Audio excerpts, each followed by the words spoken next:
Okay, so we're ready to talk about sine and cosine ratios. Since we already learned about the tangent ratio before, now we can talk about sine and cosine. So the sine ratio, when you look at an acute angle like A in a right triangle, is made up of the ratio of the opposite leg over the hypotenuse. So here's the opposite leg, and there is the hypotenuse. So in this particular example, it would be BC over AB. So if I give you this triangle with the three sides, and I said to find the sine of angle A, you're going to look at the opposite leg, which is 36, and the hypotenuse, which is 39, and write that as a ratio. Of course, you would simplify this and divide it around to the fourth decimal place, and we get 0.9231. So the cosine ratio for an acute angle A in a right triangle now is, instead of it being the opposite leg, it's going to be the adjacent leg, and then the hypotenuse as well. So adjacent leg is here. Adjacent means next to, so it's the leg of the right triangle that is helping make this angle. It's one of the two sides of the angle. One of them is the hypotenuse, and then the other side is the adjacent leg. So in this example, once again, same numbers as before. If I wanted to find the cosine of angle A, the adjacent leg is 15 and the hypotenuse is 39. And then we can divide it and we get 0.3846.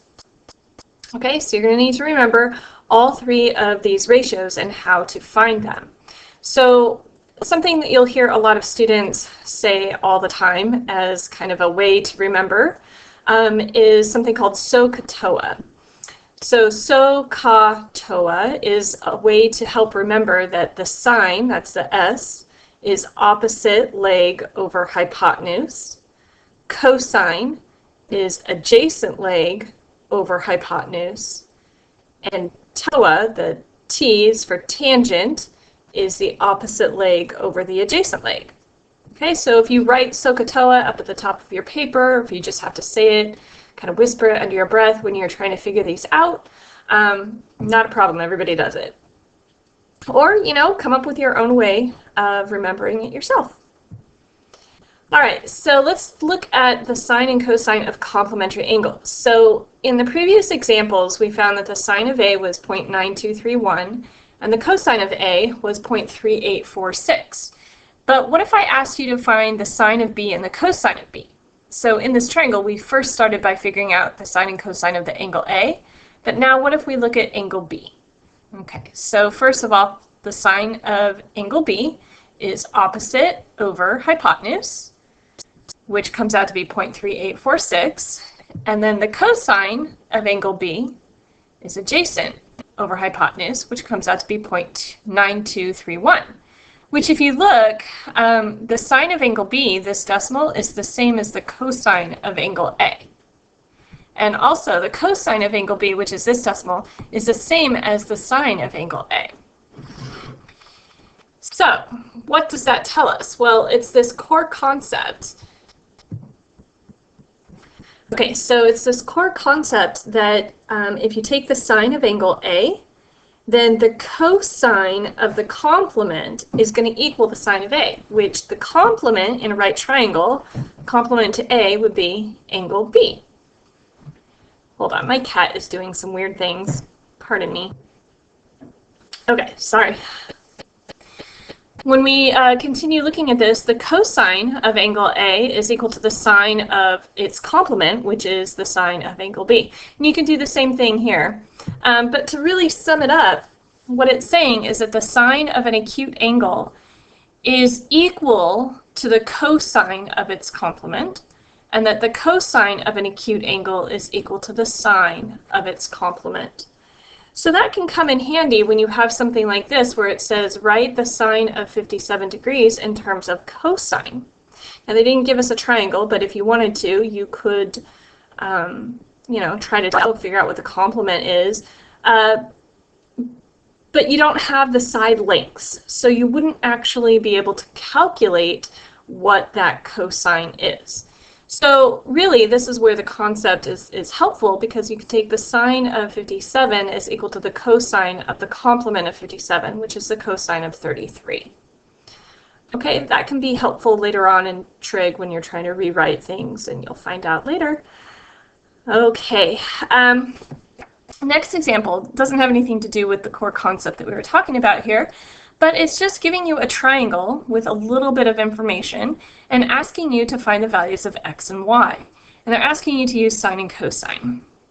So first of all, if we want to find x, x is considered the opposite side to 29, and we're given the hypotenuse. So this is where your SOHCAHTOA can help you. If you look at the opposite and hypotenuse, that's going to remind you to use sine. So we're going to say that the sine of 29 degrees is equal to opposite over hypotenuse. And now we can cross multiply to get x equals 16 times the sine of 29. You plug this into your calculator and we get 7.8. Okay, we can do the same thing for y. Now for 29, this acute angle here, y is the adjacent side.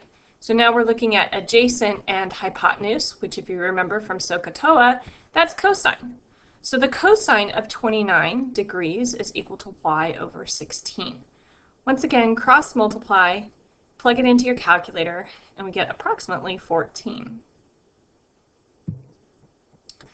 All right, so now let's take a look at our special triangles, our 45, 45, 90 triangle in particular. And if we wanted to find the sine and cosine of 45 degrees without using a calculator or table, just like before, we can choose what we want x to be, because they're all ratios, right? So I can say let's have x be equal to 1.